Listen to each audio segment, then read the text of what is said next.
After the Second World War, many SS officers were tried for their terrible acts committed before and during the war.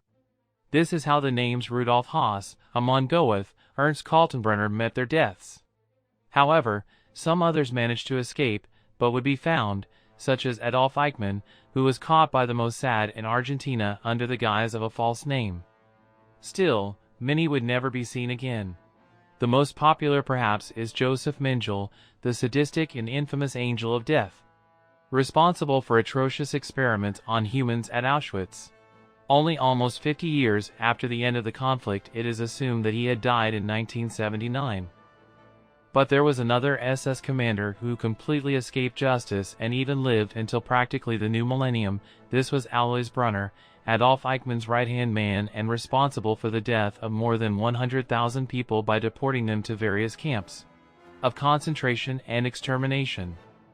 Alois Brunner, born in 1912 in the Austro-Hungarian Empire, showed from a very young age a fascination with the military and a conviction of ideas similar to National Socialism.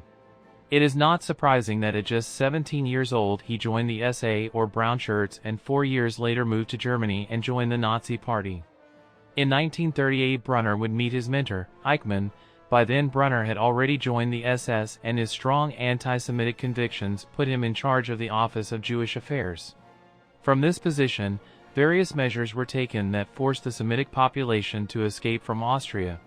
However, with the World War II, Brunner would further radicalize his methods, beginning with mass deportations to concentration camps.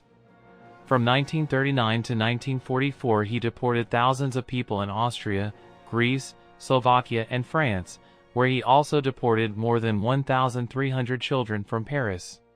In total about 129,000 people were sent to the death camps of Auschwitz, Bergen-Belsen, to name a few. He also had the Drancy camps in France and Syria in Slovakia under his command, where he is remembered for his relentless cruelty towards the prisoners, whom he subjected to harsh physical and mental punishment. Survivors of the camp have stated that his office was covered in stains of blood and bullet holes everywhere. With the arrival of the Allies and Soviet troops from the east and west, Brunner, like other high-ranking SS officers, sought to evade capture and subsequent trial. He was lucky to be confused with Anton Brunner, another SS officer responsible for various deportations. For 2 years Brunner worked in a coal mine in Essen and even as a truck driver for the United States Army, all under logically false papers. During these years, traces of Brunner were lost, but it would not be until 1953 that news of him was heard again. He escaped from Europe via the Rat Lines. This escape network was widely used by Nazi and fascist criminals, heading to safe countries in South America, mainly Brazil, Argentina, Chile, and Paraguay. Other destinations include the United States, Spain, and the Middle East. Here where Brunner, under the false name of Dr. George Fischer, passed through Rome, then to Egypt to end up in Syria. In that country he would meet an old acquaintance of the SS, Franz Rademacher, who gave him a job in his import company where he worked for 5 years. But his knowledge of espionage, counterintelligence and torture methods reached the ears of the Assad clan who, in exchange for Brunner training the Syrian intelligence service, would allow him to stay in the country under their protection. For Brunner, Syria was like a paradise. With the protection of the Assads he could move freely throughout the country. During the 60s and 70s he lived in a luxurious house in Damascus with guaranteed 24-hour security to avoid any type of kidnapping attempt by the Mossad or another intelligence service, who were already aware of the mistake that had been made by confusing him with Anton Brunner. Despite the strong security controls around him, the Assads were unable to prevent a series of attacks from being perpetrated against Alois Brunner. The first occurred in 1962 when he received a letter bomb that caused him to lose an eye. Years later, a second letter would cause him to lose a couple of fingers on his left hand. All this is believed to be the work of Mossad.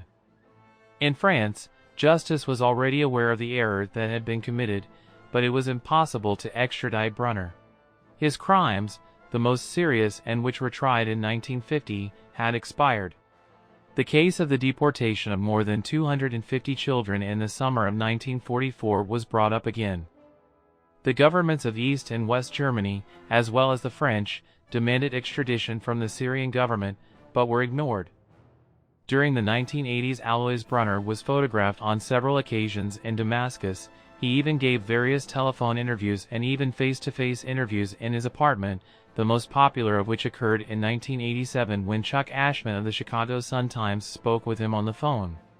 Brunner declared, "Everyone I deported deserved that end because they were agents of the devil and human bullshit."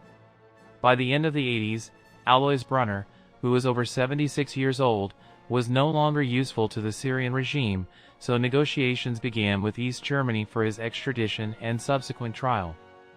But the fall of the Berlin Wall paralyzed all contacts between both governments. From 1990 onwards, a series of contradictions arise about Brunner's death. The last time he was seen alive was in 2001. The Simon Wiesenthal Center reported in 2009 that it was unlikely that Brunner was still alive since he would be between 96 and 97 years old. 5 years later, they claimed to have received information from a reliable source that Brunner had died in 2010 and was found buried in Damascus. But everything became much clearer when in 2017 French researchers Mathieu Paulin and Hedi Aouij interviewed 3 guards in charge of Brunner's security. They claimed that an elderly Brunner was no longer useful to the Assads and was sent to live in a basement in Damascus. He would never leave this place alive again. The guards indicate that they began to have episodes of senile dementia. He screamed and could no longer clean himself. He barely ate a boiled egg or a potato a day. Finally, according to the testimony of these former guards, the old Nazi died in December 2001. His body was cleansed according to Muslim tradition and buried in the Al-Afif cemetery in Damascus under the name of Abu Hussein.